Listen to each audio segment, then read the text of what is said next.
देखो हम सॉल्व करने वाली है class 10 math chapter 3 pair of linear equation in two variable की एक्सरसाइज 3.2 के क्वेश्चन नंबर थर्ड का फोर्थ पार्ट, जिसमें कि हमें बोला गया है कि एक क्रिकेट टीम की कोच है जो कि अपनी टीम के लिए बैट और बॉल खरीदती है। तो पहली कंडीशन में ये कहा गया है कि वो 7 बैट्स एंड 6 बॉल खरीदती है जिसका कॉस्ट उसे मिलाकर पड़ता है 3800 रुपीज। और उसके बाद वो 3 बैट और 5 बॉल भी खरीदती है जिसका कॉस्ट उसे मिलाकर पड़ता है 1750 रुपीज। तो उम्मीद करता हूँ कि आपको जो क्वेश्चन है वो अच्छे से क्लियर हो चुका होगा, जिसके बाद सिंपल सा काम है इसके pair of linear equation in two variable banana and बाद में उसे सॉल्व करना, जो कि हम जानते ही हैं। तो पहले भी मैं आपसे कह चुका हूँ कि जो भी चीज हमें क्वेश्चन में निकालने को बोली जाए तो हम उसे वेरिएबल डिक्लेयर कर देते हैं।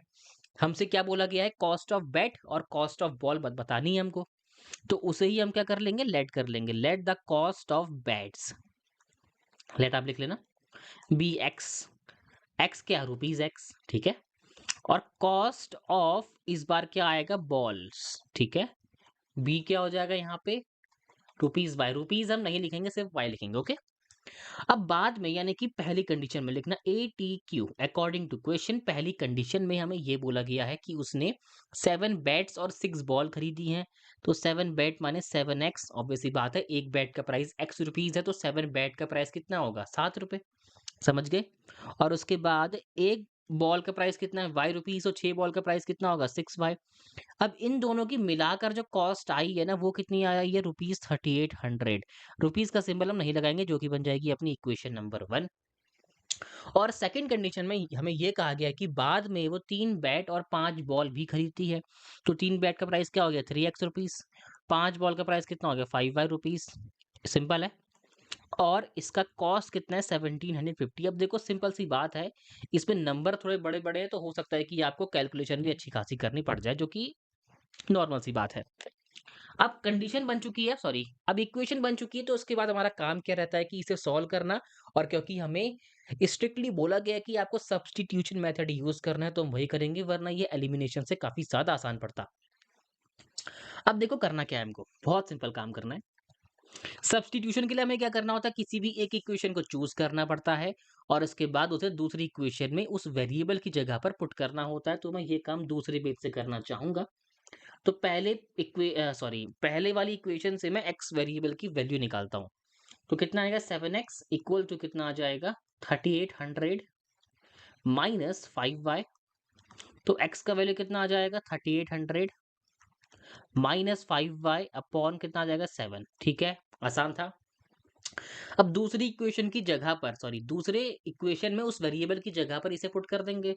तो 3x है तो 3 इंटू कितना आ जाएगा, 3800 माइनस कितना आ जाएगा, 5y अपॉन कितना आएगा, 7। और 5 बॉल का प्राइस भी जोड़ ही लो, कितना आएगा, 1750। अब देखो मैंने 1000 बार आपसे बोल दिया होगा ये चीज कि जब भी आपकी इक्वेशन में डिनोमिनेटर में कोई नंबर आता है तो क्या करते हैं, उसका एलसीएम लेते हैं। फिलहाल यहाँ 7 ही है तो उसका एलसीएम भी 7 ही आएगा। तो पूरी इक्वेशन में उसी उसी से मल्टीप्लाई कर देंगे। या फिर मैंने आपको ट्रिक बताई थी कि इस केस में आपको क्या करना होता है, इसको छोड़ के इसका मल्टीप्लाई यहाँ भी और यहाँ भी घुमा दो, आपका काम हो जाएगा, यानी कि फ्रैक्शन से हट जाएगा वो। तो ये काम करने से पहले हम करेंगे 3800 का मतलब 3 का मल्टीप्लाई अंदर कितना आएगा, 000 आ गए, 3 8 24 होता है अपने गांव में, 3 3 9 हो गए, 9 2 11, यानी कितना आ गया, 11,400 रुपये हो गया, ओके, ठीक है ना, हाँ सही है। और उसके बाद कितना आ रहा है, 3 6 करना पड़ेगा तो कितना आएगा, 18y। और 7 का इससे कर देंगे कितना आएगा, 35y।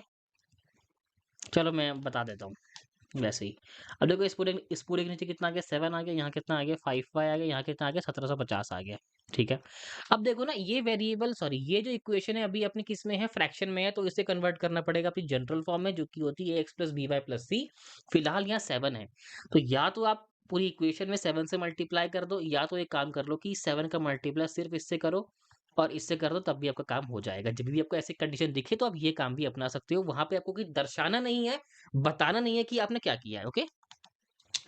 तो सिंपल सी बात है, मैं 7 का मल्टीप्लाई इससे भी कर दूंगा और इससे भी कर दूंगा। तो इक्वेशन क्या बन जाएगी, देखो जरा, 11,400 रुपये तो भैया आपने ये हो गए, माइनस 18y तो ये हो गया, 7 पंजे मेरे गांव में 35 ही होता है, तुम्हारे भी होता होगा। 7 जीरो जा 0, 7 फाइव जा अगेन 35, 3 ऊपर कैरी, 7 7 जा 49, 49 प्लस 3 52 होता है। 7 7 5 ऊपर कैरी था तो कितना आ गया 12, तो 12,000 कितना आ गया 250 रुपए आ गया भैया।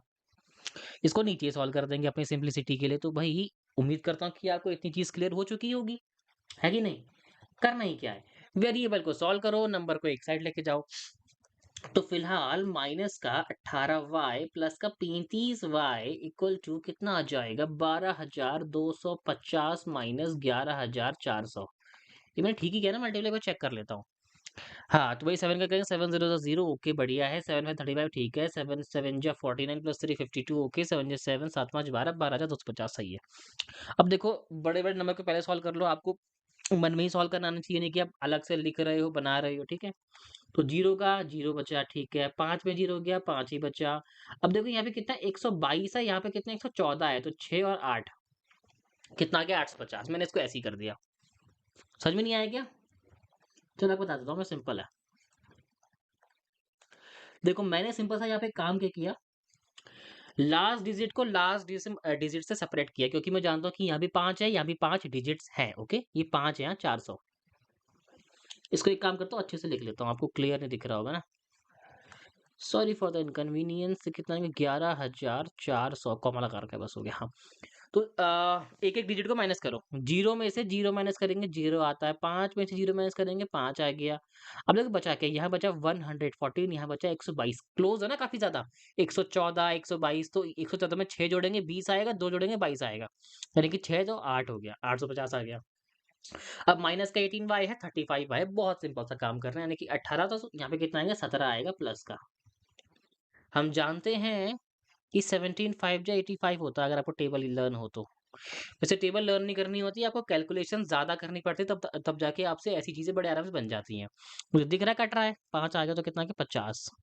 वह सिंपल सा कैलकुलेशन, इतनी कुछ टफ नहीं थी। तो वाई इक्वल टू कितना आ गया 50। कहने का मतलब एक बॉल 50 रुपए की, जो कि बहुत महंगी है। अब बारी है बैट निकालने की, उसकी कॉस्ट। तो एक्स का वैल्यू कितना था अपने पास, 3800 था शायद से, -6y था शायद से, और नीचे 7 था शायद से।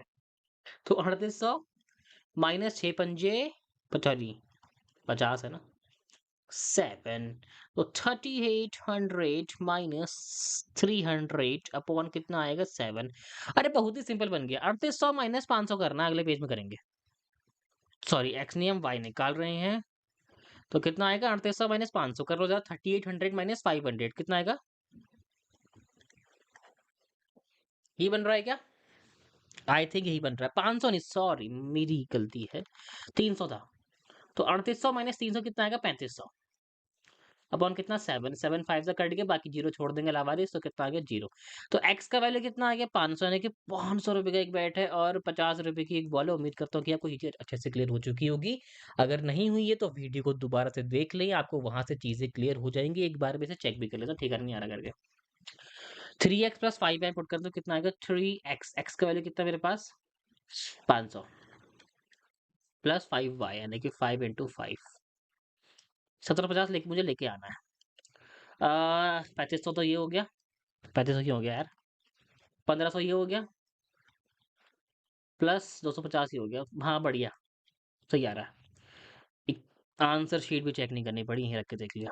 तो अपना आंसर बिल्कुल करेक्ट है। उम्मीद करता हूँ कि आपको ये क्वेश्चन आराम से समझ में आ गया होगा। हाँ वीडियो थोड़ा लंबा हो चुका है, अगर आपको अभी भी नहीं आया है तो नीचे कमेंट कर देना, वहां पे आपको अच्छे से एक्सप्लेन करने का ट्राई करूंगा। बढ़ते हैं अपने अगले सवाल की ओर अगले वीडियो में। Okay bye.